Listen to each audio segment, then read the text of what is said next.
ಎಲ್ರಿಗೂ ನಮಸ್ಕಾರ, welcome back to the channel. So ನಾವು ಶ್ರವಣ ಬೆಳಗೊಳಗೆ ಹೋಗಿದ್ವಿ ಹಾಲಿಡೇಸ್ಗೆ. ಅದರದ್ದು ಒಂದು ಸ್ಮಾಲ್ ವಿಡಿಯೋನ ನಿಮಗೆ ಅಪ್ಲೋಡ್ ಮಾಡೋಣ ಅಂತ ಹೇಳಿ ಮಾಡ್ತಾಯಿದ್ದೀನಿ. ಇದರಲ್ಲಿ ನಾನು ನಿಮಗೆ ಒಂದು ರೆಸಿಪಿ ಕೂಡ ತೋರಿಸ್ತೀನಿ. ಸೊ ವಿಡಿಯೋನ ಎಲ್ಲೂ ಕೂಡ ಸ್ಕಿಪ್ ಮಾಡಿದ್ರೆ ಕಂಟಿನ್ಯೂಸ್ ಆಗಿ ನೋಡ್ತಾ ಇರಿ. ನಾವು ಊರಿಗೆ ಹೋಗಿದ ತಕ್ಷಣ ನಮ್ಮನ್ನ ವೆಲ್ಕಮ್ ಮಾಡಿದ್ದು ಪೀಕಾಕ್ಸ್. ಊರಲ್ಲಿರೋರಿಗೆ ಪಿಕಾಕು ಸಾಮಾನ್ಯವಾಗಿ ಪ್ರತಿ ದಿವಸ ನೋಡ್ತಾರೆ. ಬಟ್ ನಮ್ಮ ಮಕ್ಕಳಿಗೆ ಅಲ್ಲಿ ಪಿಕಾಕ್ನ ನೋಡಿ ಭಾಳ ಖುಷಿಯಾಗೋಯ್ತು. ಇಲ್ಲೆಲ್ಲ ಪಿಕಾಕ್ಸ್ ಇರುತ್ತಾ, ಇಲ್ಲಿ ಕಾಡಿದೆಯಾ, ಇಲ್ಲಿ ಅನಿಮಲ್ಸ್ ಇರುತ್ತಾ ಅಂತೆಲ್ಲ ಸ್ಟಾರ್ಟ್ ಮಾಡಿದ್ರು. ಸೊ ಆ ಬ್ಯೂಟಿಫುಲ್ ವೈಬ್ಸ್ನ ಎಂಜಾಯ್ ಮಾಡಿಕೊಂಡು ನಾವು ನೋಡಿದ್ದು ಫಸ್ಟ್ ಇವೆಂಟು ಮದುವೆ ಆಗಿದ್ದನ್ನು.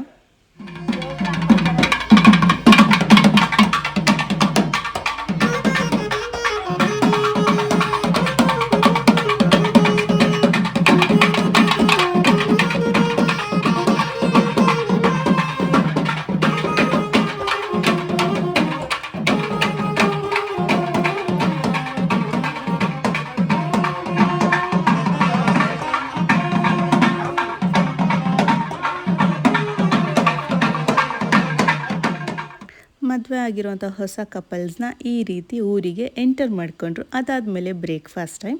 ಸೊ ಇಲ್ಲಿದೆ ನಮ್ಮ ರೆಸಿಪಿ. ಊರ ಕಡೆನಲ್ಲಿ ಹೋದರೆ ತುಂಬ ಫೇಮಸ್ ಅಂದರೆ ಅಕ್ಕಿ ರೊಟ್ಟಿ. ಸೊ ತಟ್ಟೋ ರೊಟ್ಟಿ ಅಂತ ಕೂಡ ಹೇಳ್ತೀವಿ ನಾವು. ಸೊ ಇಲ್ಲಿ ಮಾಡ್ತಾ ಇರೋದು ನಮ್ಮ ಅಕ್ಕ. ಸೊ ಅವ್ರು ತುಂಬ ದೊಡ್ಡದಾಗಿ ಮಾಡ್ತಾರೆ. ಸೊ ಫಸ್ಟ್ ಟೈಮ್ ಟ್ರೈ ಮಾಡೋರು ಇಷ್ಟು ದೊಡ್ಡ ಹಿಟ್ಟನ್ನು ತಗೊಳಕ್ಕೆ ಹೋಗ್ಬಿಡಿ, ಚಿಕ್ಕದಾಗಿ ತಗೊಳ್ಳಿ. ಅರ್ಧ ಲೀಟ್ರಷ್ಟು ನೀರನ್ನ ಕಾಯೋದಕ್ಕಿಡಿ. ಹಾಗೆ ಅದಕ್ಕೆ ಒಂದು ಅರ್ಧ ಸ್ಪೂನಷ್ಟು ಅಕ್ಕಿ ಹಿಟ್ಟನ್ನ ಹಾಕಿ. ಸೊ ನೀರು ಚೆನ್ನಾಗಿ ಕುದಿ ಬಂದು ಅದು ಉಕ್ಕೋ ಸ್ಟೇಜ್, ಅಂದರೆ ಹಾಲು ಉಕ್ಕುತ್ತಲ್ಲ ಆ ಥರ ಉಕ್ಕೋ ಥರ ಸ್ಟೇಜ್ ಅಷ್ಟು ನೀರು ಚೆನ್ನಾಗಿ ಕಾಯಬೇಕು. ಅದಾದಮೇಲೆ ಅಕ್ಕಿ ಹಸಿಟ್ಟಿರುತ್ತಲ್ವ ಅದಕ್ಕೆ ಮಿಕ್ಸ್ ಮಾಡ್ಕೋಬೇಕಾಗತ್ತೆ. ಮಿಕ್ಸ್ ಮಾಡಿ ಚೆನ್ನಾಗಿ ಡೋನ ಕಲಿಸ್ಕೋಬೇಕಾಗತ್ತೆ. ಚಪಾತಿಗೆ ಯಾವ ಥರ ನಾವು ಕಲಿಸ್ಕೊಳ್ತೀವೋ ಅದೇ ಥರನೇ ಸ್ವಲ್ಪ ಉಪ್ಪು ಹಾಕಿಬಿಟ್ಟು ಆ ಕುದಿಯೋವಂಥ ಬಿಸಿನೀರು ಹಾಕಿದಾಗ ಕೈ ಇಡಬಾರ್ದು. So ಸ್ಪೂನಲ್ಲಿ first ಕಲಿಸ್ಕೋಬೇಕಾಗತ್ತೆ. ಅದನ್ನು ಚೆನ್ನಾಗಿ ಕಲಸಿ ಚಪಾತಿ ಹಿಟ್ಟಿನ ಅದಕ್ಕೆ ಕಲಿಸ್ಕೋಬೇಕಾಗತ್ತೆ. ಅದಾದಮೇಲೆ ಒಂದು ಚಪಾತಿ ಲಟ್ಸೋ ಅಂಥ ಮಣೆ ಕೆಳಗಡೆ ಫಸ್ಟು ಹಸಿಟ್ಟು ಹಾಕ್ಕೋಬೇಕು. ಅಕ್ಕಿ ಹಿಟ್ಟನ್ನ ಹಾಕ್ಕೊಂಡು, ಸೊ ಅಕ್ಕಿ ಹಿಟ್ಟನ್ನೇ ಇದಕ್ಕೆ ಬೇಸಾಗಿ ಉಪಯೋಗಿಸ್ಕೊಂಡು ನಾವು ಹೇಗೆ ಚಪಾತಿಗೆ ಗೋಧಿ ಹಿಟ್ಟನ್ನ ಡಸ್ಟ್ ಮಾಡಿಕೊಂಡು ಅದನ್ನು ಲಟ್ಟಿಸ್ತೀವೋ ಅದೇ ಥರನೇ ಇದನ್ನು ಕೂಡ ಅಕ್ಕಿ ಹಸಿಟ್ಟನ್ನ ಹಾಕ್ಕೊಂಡು ಏನಿರುತ್ತೆ ಚಪಾತಿ ಮಣೆ ಮೇಲೆ ತಟ್ಟಬೇಕಾಗತ್ತೆ. ಸೊ ಎಲ್ಲ ಈವನ್ನಾಗಿ ಸ್ವಲ್ಪ ತೆಳುವಾಗೋವರೆಗೂ ತಟ್ಟಬೇಕಾಗತ್ತೆ. ಬಟ್ ಅಡ್ವಾಂಟೇಜ್ ಏನು ಅಂದರೆ ನಾವು ತುಂಬ ಬಿಸಿನೀರು ಹಾಕಿರೋದ್ರಿಂದ ಯಾವುದೇ ಕಾರಣಕ್ಕೂ ಕ್ರ್ಯಾಕ್ ಆಗೋಲ್ಲ. ತುಂಬ ಟೈಟ್ ಬೇಡ, ತುಂಬ ಲೂಸು ಬೇಡ, ಆ ಥರ ಹಿಟ್ಟನ್ನ ಕಲಿಸ್ಕೊಳ್ಳಿ. ಸೊ ನಿಮ್ಗೆ ಅದನ್ನು ತಟ್ಟಬೇಕಾದ್ರೇ ಗೊತ್ತಾಗುತ್ತೆ. ತುಂಬ ಲೂಸ್ ಆದರೆ ನೀವು ತಟ್ಟಬೇಕಾದ್ರೆ ಅದು ಮಣೆಗೆಲ್ಲ ಅಂಟ್ಕೊಳ್ಳೋದಕ್ಕೆ ಸ್ಟಾರ್ಟ್ ಮಾಡುತ್ತೆ. ಹಾಗಿದ್ದಾಗ ಇನ್ನೊಂದು ಸ್ವಲ್ಪ ಹಸಿಟ್ಟು ಹಾಕಿ ನಾದ್ಕೋಬೇಕಾಗತ್ತೆ.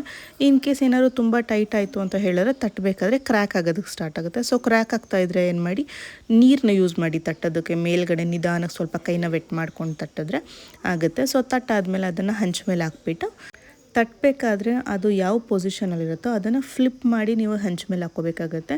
ಅಂದರೆ ನೀವು ಕೆಳಗಡೆ ಏನು ಹಸಿಟ್ಟು ಯೂಸ್ ಮಾಡಿರ್ತೀರೋ ಅದು ಮೇಲ್ಗಡೆ ಬರಬೇಕಾಗತ್ತೆ. ಆ ಥರ ಹಾಕ್ಕೊಳ್ಳಿ. ಅದಾದಮೇಲೆ ನಾವು ಏನು ಹಸಿಟ್ಟಿನ ಸೈಡ್ ಇರುತ್ತೆ ಅದಕ್ಕೆ ಸ್ವಲ್ಪ ಒಂದು ವೈಟ್ ಕ್ಲಾತ್ನ ವೆಟ್ ಮಾಡಿಕೊಂಡು ಆ ವೆಟ್ ಕ್ಲಾತಲ್ಲಿ ಒರೆಸಿದ್ರೆ ಸೊ ಹಸಿಟ್ಟೆಲ್ಲ ಕೂಡ ಅದು ಕೂಡ ರೊಟ್ಟಿ ಥರ ಟರ್ನ್ ಆಗುತ್ತೆ. ಸೊ ನಮ್ಮ ಯಮ್ಮಿ ಟೇಸ್ಟಿ ರೊಟ್ಟಿ ರೆಡಿ ಆಗುತ್ತೆ. ಸೂಪರಾಗಿರುತ್ತೆ. ಸೊ ನೋಡ್ತಾ ಇದ್ರೆ ಬಾಯಲ್ಲಿ ನೀರು ಬರುತ್ತೆ ಅಲ್ವಾ. ಸೊ ನೀವು ಮನೆಯಲ್ಲಿ ಒಂದ್ಸತಿ ಈ ರೆಸಿಪಿನ ಟ್ರೈ ಮಾಡಿ ನೋಡಿ, ತುಂಬ ಚೆನ್ನಾಗಿರುತ್ತೆ. ಯಾವುದೇ ಥರದ ನಾವು ಎಣ್ಣೆ ಎಲ್ಲ ಏನೂ ಬಳಸ್ತಾ ಇಲ್ಲ, ಕಂಪ್ಲೀಟ್ಲಿ ಡ್ರೈ ಹಾಗೆ ಮಾಡೋದು.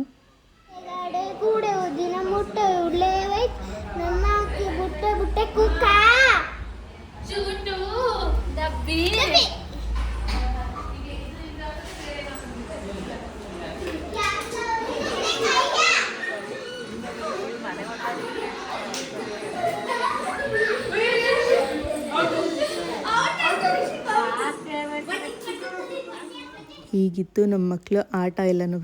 ಸೊ ಊರಿಗೆ ಹೋದ್ಮೇಲೆ ಈ ಕಲ್ಲಲ್ಲಿ ರುಬ್ಬಿರೋ ಅಂಥ ಊಟ ಅಥವಾ ಒಲೆನಲ್ಲಿ ಮಾಡಿರೋ ಅಂಥ ಊಟ ತಿನ್ನಲಿಲ್ಲ ಅಂದರೆ ಊರಿಗೆ ಬಂದಿರೋದ್ರಾದರೂ ಏನು ಪ್ರಯೋಜನ. ಸೇಮ್ ಗ್ಯಾಸಲ್ಲಿ ಇಲ್ಲಿ ಮಾಡೋ ಥರನೇ ಅಲ್ಲೂ ಮಾಡಿದ್ರೆ ಸೊ ಅದೇ ಥರನೇ ನಮಗೂ ಕೂಡ ಇಲ್ಲಿ ಒಲೆಯಲ್ಲಿ ಮಾಡಿರೋಂಥ ಊಟ ಸಿಕ್ತು. ಇದನ್ನು ನೋಡಿದ ತಕ್ಷಣ ನನಗೆ ನೆನಪಾಗಿದ್ದು, ಯಾರಾದರೂ ಕುಣಿಗಲ್ ಸೈಡ್ ಹೈವೇನಲ್ಲಿ ಓಡಾಡ್ತಾ ಇದ್ದರೆ ಅಲ್ಲಿ ಒಂದು ದೊಡ್ಡ ಬೋಲ್ಟ್ ಕಾಣಿಸುತ್ತೆ, ಒಲೆ ಊಟ ಅಂತ. ಸೊ ನನಗೆ ಇದು ನೋಡಿದ ತಕ್ಷಣ ಅದೇ ನೆನಪಾಯಿತು. ಅದು ಒಲೆ ಊಟ ಹೋಟೆಲ್ ಹೆಸರು. ಇದು ಒಲೆ ಊಟ, ಒಲೆನಲ್ಲಿ ಅಡುಗೆ ಸೌದೆ ಒಲೆನಲ್ಲಿ ಅಡುಗೆ ಮಾಡಿರೋ ಅಂಥದ್ದು. ಸೊ ತುಂಬ ಖುಷಿ ಆಯಿತು. ಊರ ಕಡೆ ಹೋದಾಗ ಈ ಥರದ್ದೆಲ್ಲ ನೋಡೋದಕ್ಕೆ ತುಂಬ ಖುಷಿ ಆಗುತ್ತೆ. ಅವ್ರ ಜೊತೆನಲ್ಲಿ ಟೈಮ್ ಸ್ಪೆಂಡ್ ಮಾಡೋದು ಅಷ್ಟೇ ಒಂದು ಬ್ಯೂಟಿಫುಲ್ ಮೂಮೆಂಟ್ಸ್ನ ಕ್ರಿಯೇಟ್ ಮಾಡಿಕೊಡುತ್ತೆ. ಸೊ ಮಕ್ಕಳಿಗೆ ಲೈಫ್ ವ್ಯಾಲ್ಯೂಸ್ ಅರ್ಥ ಆಗುತ್ತೆ.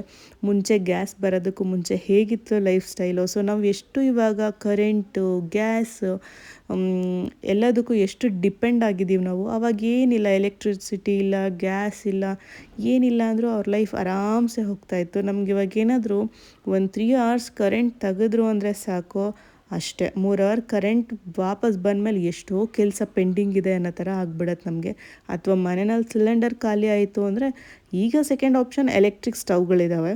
ಬಟ್ ಬೆಸ್ಟ್ ಆಫ್ ಬೆಸ್ಟ್ ಅಂದರೆ ಸೌದೆ ಒಲೆಗಳು. ಆರೋಗ್ಯನೂ ಚೆನ್ನಾಗಿರುತ್ತೆ, ಹಾಗೆ ಪಾಕೆಟ್ ಫ್ರೆಂಡ್ಲಿ ಕೂಡ. ನಿಮ್ಮಲ್ಲಿ ಯಾರಾದರೂ ಇನ್ನು ಒಲೆ ಇಟ್ಕೊಂಡು ಅಡುಗೆ ಮಾಡ್ತಾಯಿದ್ರೆ ಕಮೆಂಟ್ ಸೆಕ್ಷನಲ್ಲಿ ಹೇಳಿ. ಸೊ ತಿಳ್ಕೊಳ್ಳೋಣ ನಾವು ಕೂಡ. ಅಥವಾ ಪಿಕ್ಸ್ ಇದ್ದರೆ ಹಾಕಿ. ಇವಾಗೆಲ್ಲ ಎಲ್ಲೂ ಇಲ್ಲ, ಇವಾಗ ಏನಿದ್ರು ಬರೀ ಗ್ಯಾಸ್ ಇಲ್ಲ ಕರೆಂಟ್ ಸ್ಟವ್ ಅಷ್ಟೇ. ಊರುಗಳ ಕಡೆ ಹೋದರೆ ಮಾತ್ರ ನಮಗೆ ಈ ಥರದೊಂದು ಬ್ಯೂಟಿಫುಲ್ ಎಕ್ಸ್ಪೀರಿಯನ್ಸ್ನ ಮಾಡೋದಕ್ಕೆ ಸಾಧ್ಯ ಆಗುತ್ತೆ. ಸೊ ನಾವು ಶ್ರವಣಬೆಳಗೊಳ ಹೋದಾಗ ಬೆಟ್ಟಕ್ಕೆ ಹೋಗೋಕ್ಕಾಗಿರಲಿಲ್ಲ. ಸೊ ನೆಕ್ಸ್ಟ್ ಒಂದು ದಿವಸ ಹೋದ್ವಿ. ಬಂದು 5-6 ದಿವಸ ಆಯಿತು, ಆದರೂ ಆಚೆ ಎಲ್ಲೂ ಹೋಗಿಲ್ಲ. ಬಿಸಿಲು, ತುಂಬ ಬಿಸಿಲಿದೆ. ಸೊ ಫೈನಲಿ ಇವತ್ತು ಬೆಟ್ಟದ ಸುತ್ತ ಒಂದು ರೌಂಡ್ ಹಾಕೊಂಡು ಬರೋಣ ಅಂತ ಹೊರಟಿದ್ದೀವಿ. ಸೊ ಮಧ್ಯಾಹ್ನ ತುಂಬ ಬಿಸಿಲಿದೆ, ಹಾಗೆ ಐಸ್ ಕ್ರೀಮ್ ತಿಂದಂಗೆ ಆಗುತ್ತೆ, ಬೆಟ್ಟದ ಕಡೆ ನೋಡ್ದಂಗೂ ಆಗುತ್ತೆ ಅಂತ ಹೇಳಿ ಹೊರಟಿದ್ದೀವಿ. ಸೊ ನೀವು ನೋಡ್ತಾ ಇರೋದು ಇವಾಗ ದೂರದಲ್ಲಿ ದೊಡ್ಡ ಬೆಟ್ಟ. ಸೊ ದೊಡ್ಡ ಬೆಟ್ಟ ಕೆಳಗಡೆ ಎಳ್ನೀರುಗಳನ್ನ ಶಿಫ್ಟಿಂಗ್ ಮಾಡ್ತಾರೆ. ಅಂದರೆ ಬೆಂಗಳೂರಿಗಾಗಿರ್ಬೋದು ಅಥವಾ ಮುಂಬೈಗಾಗಿರ್ಬೋದು. ಸೊ ಇಲ್ಲೆಲ್ಲ ಲಾರಿಗಳಲ್ಲಿ ಎಳ್ನೀರನ್ನ ಲೋಡ್ ಮಾಡ್ತಾ ಇದ್ದಾರೆ. ಸೊ ಬಿಸಿಲು ಕಾಲ ಆಗಿರೋದ್ರಿಂದ ಎಳ್ನೀರು ತುಂಬ ಚೆನ್ನಾಗಿ ಹೋಗುತ್ತೆ. ಊರುಗಳ ಕಡೆಯಲ್ಲಿ ತುಂಬ ತೆಂಗಿನ ತೋಟಗಳಿರೋದ್ರಿಂದ ಸೊ ಎಳ್ನೀರು ಕಾಮನ್ಲಿ ಇಲ್ಲಿಂದ ಬ್ಯಾಂಗ್ಳೂರು, ಮುಂಬೈಗೆ ತುಂಬ ಜಾಸ್ತಿ ಹೋಗುತ್ತೆ. ಸೊ ಇಲ್ಲಿರೋಂಥ ಎಲ್ಲ ಲಾರಿಗಳು ಸೊ ಎಳ್ನೀರಿರೋಂತಹ ವೆಹಿಕಲ್ಸ್. ನೋಡಿ, ಶ್ರವಣಬೆಳಗೊಳದ ದೊಡ್ಡ ಬೆಟ್ಟ. ಸೊ ಈ ಬೆಟ್ಟನ ಹತ್ತಿ ಮೇಲೆ ಹೋಗ್ಬೇಕು, ಬಟ್ ಹೆವಿ ಬಿಸಿಲಿದೆ. ಆಲ್ಮೋಸ್ಟ್ 33 degrees ಇದೆ. ಇಷ್ಟರಲ್ಲಿ ಹೇಗೆ ಹತ್ತಾರೋ ಗೊತ್ತಿಲ್ಲ ಬೆಟ್ಟ, ಆದರೂ ತುಂಬ ಜನ ಟೂರಿಸ್ಟ್ಸ್ ಇದ್ದಾರೆ. ಬಟ್ ನಾವು ಇವಾಗ ಬಂದಿರೋದು ಶಾಪಿಂಗಿಗೆ. ಸದ್ಯಕ್ಕಂತೂ ಬೆಟ್ಟ ಹತ್ತೋದಿಲ್ಲ, ಫುಲ್ ಬಿಸಿಲಿದೆ. ಸೊ ನೋಡಿ, ಮೇಲೆ ಆಲ್ಮೋಸ್ಟ್ ಹೋಗ್ತಾ ಇದ್ದಾರೆ ಜನ ಎಲ್ಲನೂ. ಬಟ್ ನಮ್ಗೆ ಅಷ್ಟು ಶಕ್ತಿ ಇಲ್ಲ ಖಂಡಿತ. ನಾವೀಗ ಶಾಪಿಂಗ್ ಮಾಡೋದಕ್ಕೆ ಬಂದಿದ್ದೀವಿ. ಸೊ ನೆಕ್ಸ್ಟ್ ಟೈಮು ಬೆಟ್ಟ ವಿಸಿಟ್. ಶ್ರವಣಬೆಳಗೊಳ ಹೋದರೆ ಬೆಟ್ಟದ ಕೆಳಗಡೆನೇ ಈ ಶಾಪ್ನ ನೋಡ್ಬೋದು. ಇವ್ರದ್ದು 2 ಶಾಪ್ ಇದೆ. ಸೊ ರತನ್ ಅಂತ ಹೇಳಿ ಇವ್ರ ಶಾಪ್ ಹೆಸರು. ಸೊ ನೀವು ಯಾವಾಗಲಾದ್ರೂ ಶ್ರವಣಬೆಳಗೊಳದ ದೊಡ್ಡ ಬೆಟ್ಟದ ಹತ್ರ ಹೋದರೆ ಬೆಟ್ಟ ಇಳಿತಾ ಇದ್ದಂಗೆ ಕೆಳಗಡೆನೇ ಇವ್ರದ್ದು ಲೆಫ್ಟ್ ಸೈಡಿಗೂ ಕೂಡ ಶಾಪ್ ಇದೆ, ಹಾಗೆ ರೈಟ್ ಸೈಡಿಗೆ ಕೂಡ ಶಾಪ್ ಇದೆ. ತುಂಬ ಒಳ್ಳೆ ಕಲೆಕ್ಷನ್ಸ್ ಇದೆ. ಅದು ಬೊಂಬೆಗಳಾಗಿರ್ಬೋದು ಅಥವಾ ಹ್ಯಾಂಡ್ ಬ್ಯಾಗ್ಸ್ ಆಗಿರ್ಬೋದು.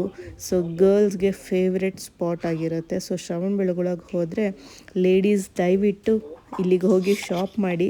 ಸೊ ತುಂಬ ಬ್ಯೂಟಿಫುಲ್ ಶಾಪ್, ತುಂಬಾ ವೆರೈಟಿ ಆಫ್ ಆಪ್ಷನ್ಸ್ ಇದೆ. ಸೊ ನಮ್ಮ ಫೇವ್ರೆಟ್ ಜಾಗ ಅಂದರೆ ಅದು ರತನ್ ಶಾಪು.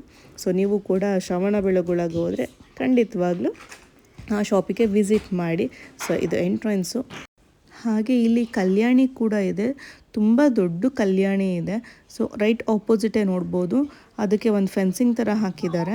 ಬಟ್ ಒಳಗಡೆ ಹೋಗೋದಕ್ಕೆ ಜಾಗ ಕೂಡ ಇದೆ, ಒಳಗಡೆ ಹೋಗಿ ವಿಸಿಟ್ ಕೂಡ ಮಾಡ್ಬೋದು. ಮೇ ಬಿ ಟೈಮಿಂಗ್ಸ್ ಇದೆ. ಅದಾದಮೇಲೆ ನಾವು ಬಂದಿರೋವಂಥ ಕೆಲಸ ಐಸ್ ಕ್ರೀಮ್ ತೊಗೊಳೋದಕ್ಕೆ. ಸೊ ತುಂಬ ಬಿಸಿಲಿದ್ದಿದ್ದರಿಂದ ನಾವು ಐಸ್ ಕ್ರೀಮ್ ಶಾಪ್ ಮಾಡಲೇಬೇಕಾಗಿತ್ತು. ಐಸ್ ಕ್ರೀಮ್ ಶಾಪ್ ಮಾಡಿದ್ವಿ, ಐಸ್ ಕ್ರೀಮ್ ತೊಗೊಂಡು ಮನೆಗೆ ಬಂದ್ವಿ. ಹಾಗೆ ರತನ್ ಆ ಶಾಪಲ್ಲಿ ಏನಿದೆ ನಾವು ಶಾಪ್ ಮಾಡಿದ್ವಿ ಅಂತ ಹೇಳಿದ್ವಲ್ಲ, ಲಾಸ್ಟಲ್ಲಿ ಆಚೆ ಬರ್ಬೇಕಾದ್ರೆ ನನ್ನ ಮಗಳು ಈ ಫ್ಯಾನ್ನ ನೋಡಿಬಿಟ್ಟು ಅಮ್ಮ ಇದು ನನಗೆ ಬೇಕು ಅಂದ್ಲು. ಯಾಕಂದರೆ ಊರುಗಳ ಕಡೆ ಇರೋರಿಗೆ ಗೊತ್ತಿರುತ್ತೆ ತುಂಬಾ ಕರೆಂಟ್ ಹೋಗುತ್ತೆ. ಸೊ ಈ ಫ್ಯಾನು ನಮಗೆ ಸ್ವಲ್ಪ ಹೆಲ್ಪಿಗೆ ಬಂತು. ಇಲ್ಲಿಗೆ ನಾನು ಇವತ್ತಿನ ವ್ಲಾಗ್ನ ಏನು ಮಾಡ್ತಾಯಿದ್ದೀನಿ ಅಂತ ಹೇಳ್ತಾ ನೆಕ್ಸ್ಟ್ ವ್ಲಾಗಲ್ಲಿ ಸಿಗೋಣ. So take care, have a great day, bye.